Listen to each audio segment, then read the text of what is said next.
សូមគោរពជំរាបសួរដល់មិត្តអ្នកស្ដាប់ជាទីស្រឡាញ់ទាំងអស់ស្វាគមន៍មកកាន់ដំណើរផ្សងព្រេងដ៏ព្រឺព្រួចនិងអស្ចារ្យបំផុតមួយនៅលើពិភពលោកដែលព្រំដែនរវាងជីវិតនិងសេចក្តីស្លាប់ត្រូវបានលុបបំបាត់ចោលទាំងស្រុងនេះមិនមែនជារឿងប្រឌិតទេប៉ុន្តែជាការពិតដ៏រន្ធត់និងពោរពេញដោយវីរភាពនៃមនុស្សជាតិដែលហ៊ានប្រឈមមុខនឹងសេចក្តីស្លាប់ដោយសេចក្តីក្លាហាននិងសេចក្តីស្រឡាញ់ដ៏ជ្រាលជ្រៅនៅក្នុងតំបន់ជួរភ្នំដ៏អថាកំបាំងនៃតាណាតូរ៉ាចាប្រទេសឥណ្ឌូនេស៊ីសេចក្តីស្លាប់មិនមែនជាទីបញ្ចប់ឡើយតែវាជាការចាប់ផ្ដើមនៃដំណាក់កាលថ្មីមួយទៀតនៃជីវិតតាមរយៈរឿងរ៉ាវនេះយើងនឹងនាំអារម្មណ៍លោកអ្នកទៅកាន់ពិភពមួយដែលពោរពេញដោយអបក្រាក់ក្លិនធូបបុរាណនិងសាកសពដែលត្រូវបានដាក់ឲ្យក្រោកឈរឡើងវិញដើម្បីដើរជាមួយមនុស្សរស់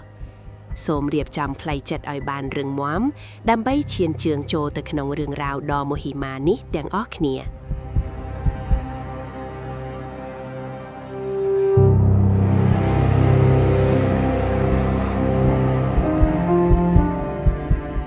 បន្លឺព្រះអាទិត្យពណ៌មាសស្រអាប់បានព្យាយាមទន្លុកស្រតាប់អប់នៅក្រាស់ខ្មឹកដែលគ្របដណ្ដប់លើជួរភ្នំតាណាតូរ៉ាចាខ្យល់ត្រជាក់បក់បោកមកប៉ះស្បែកបង្កើតបានជាអារម្មណ៍ព្រឺសម្បរដោយមិនដឹងខ្លួនវីរៈនិងក្រុមការងាររបស់គាត់បានធ្វើដំណើរតាមផ្លូវដីក្រហមដ៏តូចចង្អៀតហ៊ុំព័ទ្ធដោយដើមឈើធំៗដែលមានអាយុកាលរាប់រយឆ្នាំដែលមេរបស់វាលាតសន្ធឹងដូចជាដៃរបស់ប៊ីសាចដែលកំពុងរងចាំស្វាគមន៍ភ្ញៀវចំណូលថ្មី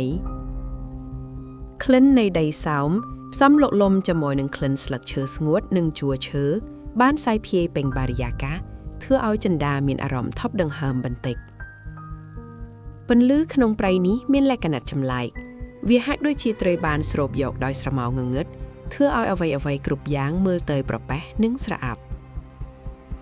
សុខាបានដើរតាមពីក្រោយយ៉ាងស្ងៀមស្ងាត់ភ្នែករបស់គាត់រំពៃមើលគ្រប់ទិសទីខណៈដែលអារម្មណ៍ភ័យខ្លាចចាប់ផ្ដើមរឹតបន្តឹងក្នុងទ្រូងរបស់គាត់វីរៈបានដកដង្ហើមធំគាត់ដឹងថានេះមិនមែនគ្រាន់តែជាការថតរូបឯកសារធម្មតានោះទេប៉ុន្តែវាជាការឈានចូលទៅក្នុងពិភពមួយដែលច្បាប់នៃធម្មជាតិត្រូវបានសរសេរឡើងវិញអារម្មណ៍ខាងក្នុងរបស់គាត់គឺលេីឡំគ្នារវាងភាពស្ញប់ស្ញែងនិងការប្រុងប្រយ័ត្នព្រោះរាល់ជំហានដែលគេដើរហាក់ដូចជាកំពុងជាន់លើដីដ៏ពិសិដ្ឋដែលជាកន្លែងសម្រាកនៃព្រលឹងរាប់ពាន់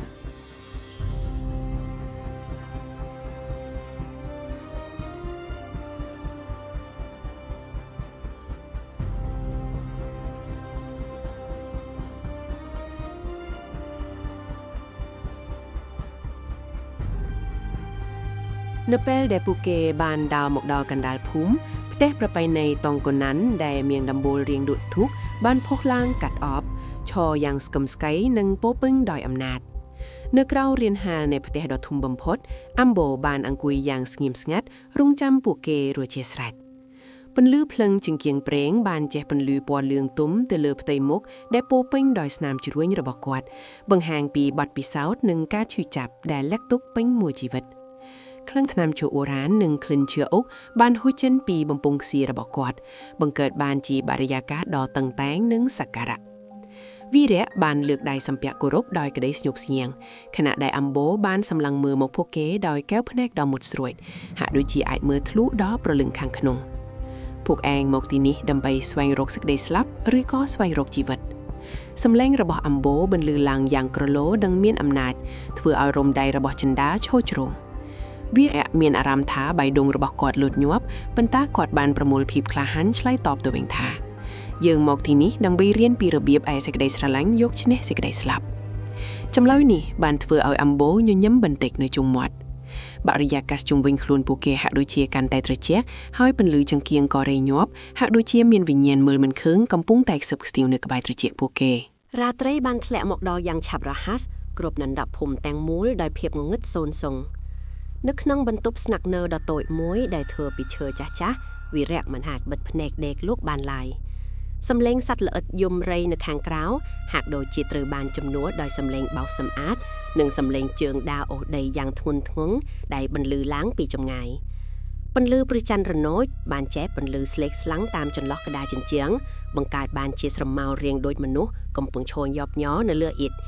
ក្លិននៃការអភិរក្សសាកសពក្លិនថ្នាំរុក្ខជាតិនិងក្លិនដីស្ងួតបានសាយភាយចូលមកក្នុងបន្ទប់ធ្វើឲ្យកញ្ចក់អាកាសកាន់តែថប់ស្ទះសុខាដែលដេកនៅក្បែរនោះបានបែកញើសចូលខ្លួនទាំងកំពុងរងា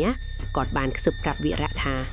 បងពួកគេកំពុងរៀបចំខ្លួនហើយគ្រឿងឮសំឡេងទ្វារភ្នូរបើកចិន្តាដែលនៅបន្ទប់ម្ខាងទៀតកំពុងតែអានសៀវភៅកំណត់ហេតុរបស់នាងទាំងដៃញ័រ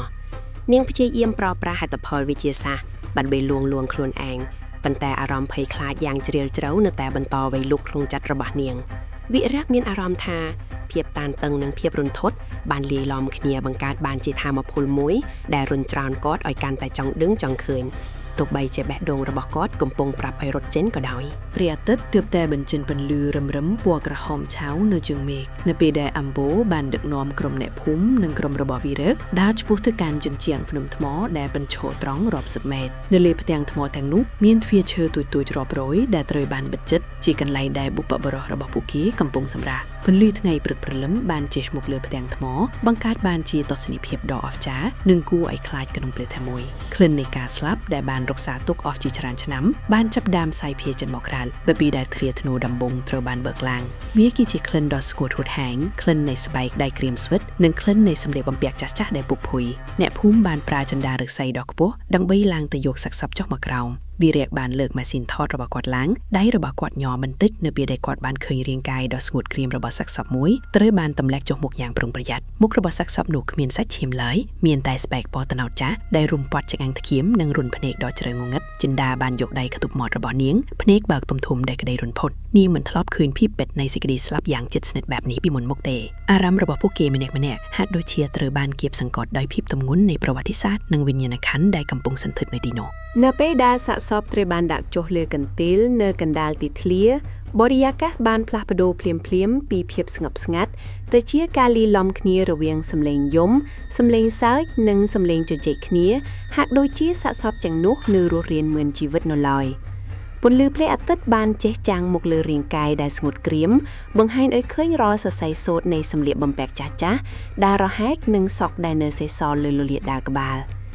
ក្លិននៃការរលួយដែលនៅសេសសល់តិចតួចបានលាយឡំជាមួយក្លិនទឹកអប់ថោកៗដែលអ្នកភូមិបានបាញ់លើសាកសពបង្កើតបានជាក្លិនមួយដែលចម្លែកនិងធ្វើឲ្យចង់ក្អួតវីរៈបានផ្ដោតកៅយិតម៉ាស៊ីនថតរបស់គាត់ទៅលើកែវភ្នែកដ៏ប្រហោងនៃសាកសពមួយគាត់មានអារម្មណ៍ថាដូចជាកំពុងសម្លឹងចូលទៅក្នុងរណ្ដៅដ៏គ្មានបាតនៃពេលវេលាសុខាបានឈរអបដៃញ័រទៅត្រើតខណៈដែលគាត់ឃើញស្ត្រីចំណាស់ម្នាក់កំពុងអោបថោបថ្ពាល់ដ៏រឹងកំព្រឹសនៃសាកសពស្វាមីរបស់គាត់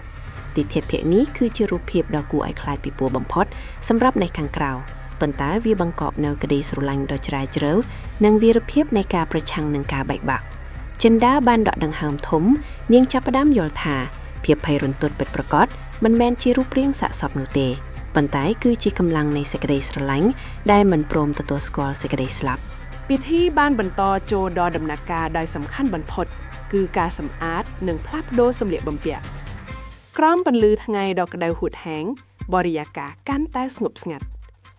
សំឡេងច្រាស់ទន់ៗបោសសម្អាតធូលីនិងសំណើមចេញពីស្បែកសាកសពបានបន្លឺឡើងយ៉ាងច្បាស់វីរៈបានចូលទៅជិតបំផុតតាមដែលគាត់អាចភឿបានក៏សង្កេតឃើញរាល់ស្នាមប្រេះនៃស្បែកពណ៌ប្រផេះដែលផុយស្រួយដូចជាក្រដាសចាស់នៅពេលដែលអ្នកភូមិដោះអាវចាស់ចេញឆ្អឹងចំនីដែលលេបចេញមកក្រៃបានបង្ហាញពីភាពទទេស្អាតនៃជីវិតក្លិនកាំហ្វរនិងម្សៅក្រអូបត្រូវបានរោយពីលើដើម្បីកាត់បន្ថយក្លិនដីនិងសេចក្តីស្លាប់អំបូរបានឈរមើលយ៉ាងស្ងៀមស្ងាត់ដៃរបស់គាត់កាន់ឈើច្រត់យ៉ាងជាប់ខណៈដែលគាត់សូត្រមន្តខ្សឹបខ្សឹបក្រុមគ្រួសារបានពាក់អាវធំថ្មីពាក់វ៉ែនតាខ្មៅដើម្បីបិទបាំងរុនភ្នែកដ៏គួរឲ្យខ្លាចនិងពាក់មួកឲ្យសាកសពការបំពាក់វ៉ែនតាខ្មៅនេះធ្វើឲ្យសាកសពមើលទៅកាន់តែចម្លែកនិងគួរឲ្យព្រឺព្រួយវាហាក់ដូចជាពួកគេកំពុងសម្លឹងមកកាន់អ្នករស់ដោយសម្ងាត់អារម្មណ៍របស់វីរៈពេលនេះគឺតានតឹងខ្លាំងគាត់បែកញើសពេញថ្ងារាល់ការជួចប៉ះកាមេរ៉ារបស់គាត់គឺធ្វើឡើងដោយការគោរពយ៉ាងជ្រាលជ្រៅប៉ុន្តែក្នុងពេលជាមួយគ្នានោះគាត់ក៏មានអារម្មណ៍ភ័យខ្លាចថាវិញ្ញាណទាំងនោះអាចនឹងភ្ញាក់ដឹងខ្លួនឡើងមែនទែននៅវិនាទីណាមួយនៅពេលដែលសាកសពទាំងអស់ត្រូវបានស្លៀកពាក់រួចរាល់ឈុតឆាកដែលគួរឲ្យរន្ធត់បំផុតក៏បានចាប់ផ្ដើម អ្នកភូមិបានជួយទប់សាកសពឲ្យក្រៅឈើឡើងដោយសារតែសន្លាក់ឆ្អឹងបានរឹងអស់ជាច្រើនឆ្នាំការបញ្ឈរសាកសពបង្ក្រាត់បានជាសំឡេងក្រាក់ៗនៃឆ្អឹងនិងសរសៃពួរដែលស្ងួតសាកសពទាំងនោះត្រូវបានគេគ្រាសឲ្យដល់ជំរេងភូមិដោយយឺតៗក្រោមពន្លឺព្រះអាទិត្យពេលរសៀលស្រមោលរបស់សាកសពដែលលាកសន្ធឹងលើដីមើលទៅវែងខុសពីធម្មតាការដើររបស់ពួកគេគឺរឹងរំពើជើងអស់នឹងដីខណៈដែលក្បាលរបស់ពួកគេងក់ឆក់ឡើងតាមចង្វាក់នៃការគ្រាវីរៈបានដើរថយក្រោយបណ្ដាថតរូបបណ្ដាគាត់មានអារម្មណ៍ថាខ្លួនឯងកំពុងស្ថិតនៅក្នុងសុពិនអាក្រក់មួយដែលពោរពេញដោយខ្មោចឆៅអណ្ដែតតាមដងផ្លូវក្លិនធូបសក្ការៈបានហួយទ្រលោមលាយឡំជាមួយខ្យល់ត្រជាក់នៃកំពង់ភ្នំអ្នកភូមិបានដើរតាមពីក្រោយយ៉ាងច្រើនកុះករសំឡេងស្គរនិងសំឡេងចម្រៀងប្រពៃណីបានបន្លឺឡើងយ៉ាងរំពងប៉ុន្តែសម្រាប់ក្រុមរបស់វីរៈវាគឺជាសំឡេងរនោះតែអំដណ្ដៅនៃសេចក្តីស្លាប់ចិន្តាបានស្រក់ទឹកភេកដោយមិនដឹងខ្លួននាងភ័យខ្លាចរហូតដល់មិនហ៊ានដកដង្ហើមធំព្រោះរូបភាពនៃសាកសពរាប់សិបដែលកំពុងដើរតម្រង់មុខនាងគឺជារូបភាពដែលនឹងតាមលងបន្លាចនាងអស់មួយជីវិតវាគឺជាទស្សនីយភាពដ៏អស្ចារ្យនិងរន្ធត់ដែលសេចក្តីស្លាប់ដើរតួជាតួឯកលើឆាកនៃជីវិតពិធីដង្ហែត្រូវបានបញ្ឈប់នៅពេលដែលពន្លឺព្រះអាទិត្យលិចបាត់ទៅក្រោយជួរភ្នំបន្សល់ទុកនៅភាពងងឹតនិងអបដែលចុះមកបណ្ដោងទៀតសាកសពត្រូវបានគេតម្កល់ទុកជាបណ្ដោះអាសន្ននៅតាមរានហាលផ្ទះដោយមានបំភ្លឺត្រឹមតែភ្លើងចង្គៀងវីរៈនិងក្រុមការងារបានអង្គុយជុំគ្នានៅក្បែរភ្នក់ភ្លើងគ្មាននរណាម្នាក់ហ៊ាននិយាយអ្វីទាំងអស់ភាពនឿយហត់ខាងរាងកាយនិងផ្លូវចិត្តបានធ្វើឲ្យពួកគេងាយនឹងទទួលរងនូវការយល់ច្រឡំក្លិនអូសឆេះនិងក្លិនសាច់អាំងដែលអ្នកភូមិរៀបចំមិនអាចបិទបាំងក្លិននៃការអភិរក្សសាកសពដែលនៅជាប់នឹងខោអាវរបស់ពួកគេបានឡើយសុខាដែលកំពុងតែអង្គុយសម្លឹងមើលទៅស្រមោលសាកសពដែលនៅមិនឆ្ងាយស្រាប់តែស្រែកឡើងដោយក្តីទុក្ខស្លុតបងវាទៅតែកម្រើកក្បាលវីរៈបានក្រោកឈរឡើងភ្លាមរីឯចិន្តាបានស្រែកយំដោយក្តីភ័យខ្លាចវីរៈបានយកពើបញ្ចាំងទៅមើលប៉ុន្តែមានតែភាពស្ងៀមស្ងាត់និងរូបរាងដ៏រឹងកំព្រឹសដដែលទោះជាយ៉ាងណាក៏ដោយអារម្មណ៍ដែលថាសាកសពទាំងនោះមានវិញ្ញាណនិងកំពុងតាមដានពួកគេក្នុងភាពងងឹតបានចាក់ឫសយ៉ាងជ្រៅក្នុងខួរក្បាលរបស់ពួកគេភាពតានតឹងបានឡើងដល់កម្រិតកំពូលវាគឺជាភាពភ័យរន្ធត់បែបផ្លូវចិត្តដែលកើតចេញពីការសម្លឹងមើលសេចក្តីស្លាប់ដោយផ្ទាល់ភ្នែកនិងដោយគ្មានរបាំងការពារនៅកណ្ដាលអធ្រាត្រវីរៈមិនអាចទប់ការចង់ដឹងចង់ឃើញរបស់គាត់បានដើរទៅជិតសាកសពមួយដែលស្លៀកសម្លៀកបំពាក់អ្នកចម្បាំងបុរាណដែលត្រូវបានគេស្គាល់ថាជាវីរៈបុរសប្រចាំភូមិកោទីអតីតកាលវ៉ែនតាខ្មៅរបស់សាកសពនោះបានរបួសចិនបន្តិចដោយសារតែខ្យល់បក់ក្រោមពន្លឺព្រះច័ន្ទដែលរះពេញវងវីរៈបានសម្លឹងចូលទៅក្នុងរន្ធភ្នែកដ៏ទទេនោះរំពេចនោះខ្យល់ត្រជាក់មួយវាយប្រហារមកលើផ្ទៃមុខរបស់គាត់ក្លិនដីបុរាណនិងឈាមស្ងួតហាក់ដូចជាសាយភាចូលទៅក្នុងសួតរបស់គាត់មានអារម្មណ៍វេលមុខហើយស្រាប់តែទិដ្ឋភាពក្នុងខួរក្បាលរបស់គាត់បានផ្លាស់ប្ដូរគាត់ហាក់ដូចជាបានឃើញរូបភាពដ៏អស្ចារ្យនៃការតស៊ូរបស់មនុស្សជាតិតាំងពីកំណត់រហូតដល់ស្លាប់ការពុះពៀការពារគ្រួសារនិងការប្រជុំមុខនឹងសត្រូវយ៉ាងអង់អាចក្លាហានគាត់បានដឹងរលឹកថាសាកសពដែលឈរនៅចំពោះមុខគាត់នេះមិនមែនជាបិសាចដែលគួរឲ្យខ្លាចឡើយប៉ុន្តែជានិមិត្តរូបនៃវីរភាពនិងភាពអមតៈនៃស្មារតីមនុស្សវាជាអារម្មណ៍ដែលធ្វើឲ្យរំធៀបរបស់គាត់ក្រោកឈរមិនមែនដោយសារការភ័យខ្លាចតែដោយសារក្តីស្ញប់ស្ញែងយ៉ាងក្រៃលែងចំពោះភាពអស្ចារ្យនៃជីវិតនិងសេចក្តីស្លាប់ទឹកភ្នែកមួយតំណក់បានស្រក់ចុះពីភ្នែករបស់វីរៈដោយមិនដឹងខ្លួនវាជាការលាយឡំគ្នានៃភាពភ័យរន្ធត់និងភាពយល់ដឹងដ៏ស៊ីជម្រៅបំផុតដែលគាត់មិនធ្លាប់មានក្នុងជីវិតព្រឹកបន្ទាប់អំបូបានអញ្ជើញក្រុមរបស់វីរៈមកផឹកតែក្តៅនៅក្នុងផ្ទះរបស់គាត់បរិយាកាសក្នុងផ្ទះគឺស្ងប់ស្ងាត់មានតែសំឡេងទឹកពុះនិងក្លិនតែរុក្ខជាតិដែលឈ្ងុយឆ្ងាញ់អំបូបានសម្លឹងមើលមុខពួកគេម្នាក់ដែលសុទ្ធតែស្លេតស្លាំងដោយសារការមិនបានគេងពួកឯងភ័យខ្លាចដោយសារតែពួកឯងគិតថាសេចក្តីស្លាប់គឺជាការបញ្ចប់អំបូចាប់ផ្ដើមនិយាយដោយទឹកដមសម្លេងទន់ភ្លន់តែមានអំណាចសម្រាប់ពួកយើងសេចក្តីស្លាប់គ្រាន់តែជាការផ្លាស់ប្ដូរសម្លៀកបំពាក់នៃព្រលឹងរាងកាយនេះគឺជារបស់ដែលផែនដីផ្ដល់ឲ្យហើយយើងត្រូវតែថែរក្សាវាឲ្យបានល្អបំផុតដើម្បីគោរពដល់ក្តីស្រឡាញ់ដែលពួកគេបានផ្ដល់ឲ្យយើងកាលនៅរស់ការបណ្ដាលសាកសពមិនមែនជាការដាក់បណ្ដាសាទេតែវាជាការអបអរសាទរវីរភាពរបស់ពួកគេដែលបានរស់នៅនិងសាងសង់គ្រួសារនេះឡើងការបញ្យលនេះបានចាក់ដោតចូលទៅក្នុងបេះដូងរបស់ចិន្តានាងបានទម្លាក់ប៊ិចនិងសៀវភៅរបស់នាងចុះហើយយំសឹកសួរដោយក្តីរំជួលចិត្តសុខាដែលធ្លាប់តែភ័យខ្លាចក៏ចាប់ផ្ដើមមានអារម្មណ៍ស្កប់រងាប់ពន្លឺព្រះអាទិត្យពេលព្រឹកបានចេះចូលតាមបង្អួចបំភ្លឺផ្ទៃមុខរបស់អំបូធ្វើឲ្យគាត់មើលទៅដូចជាអ្នកប្រាជ្ញដ៏អស្ចារ្យមួយរូបដែលបានឈ្នះសេចក្តីស្លាប់ដោយសេចក្តីស្រឡាញ់វាជាការផ្លាស់ប្ដូរទស្សនៈពីភាពភ័យរន្ធត់ទៅជាសោភ័ណភាពដ៏អស្ចារ្យនៃសេចក្តីស្រឡាញ់ដែលមិនអាចកាត់ផ្តាច់បានទោះបីជាស្លាប់ក៏ដោយដល់ពេលរសៀលជ្រេបន្តិចពិធីបុណ្យបានឈានចូលដល់ទីបញ្ចប់ ដោយពេលវេលាដែលត្រូវនាំយកបុព្វបុរសត្រឡប់ទៅកាន់កន្លែងសម្រាប់របស់ពួកគេវិញការធ្វើដំណើរត្រឡប់ទៅកាន់រូងភ្នំគឺពោរពេញដោយភាពស្ងប់ស្ងាត់និងក្តីគោរពគ្មានសំឡេងស្គរឬសំឡេងច្រៀងកងរំពងដោយពេលដង្ហាចេញមកឡើយពន្លឺព្រះអាទិត្យពណ៌មាសបានចាក់ពន្លឺយ៉ាងស្រទន់ទៅលើក្បួនដង្ហាបង្កើតបានជារូបភាពដ៏កក់ក្ដៅប៉ុន្តែក៏លាយឡំដោយក្តីសោកសៅនៃការបែកគ្នាម្ដងទៀតសាកសពត្រូវបានគេបីត្រកងយ៉ាងថ្នាក់ថ្នមឡើងទៅកាន់ទ្វារភ្នោនៅលើជញ្ជាំងថ្មក្លិនកំហ្វរនិងម្សៅក្រអូបដែលទើបតែបំពាក់ថ្មីបានបុកតាមខ្យល់ជំនួសឲ្យក្លិននៃការរលួយវីរៈបានឈរមើលពីក្រោមយ៉ាងស្ងៀមស្ងាត់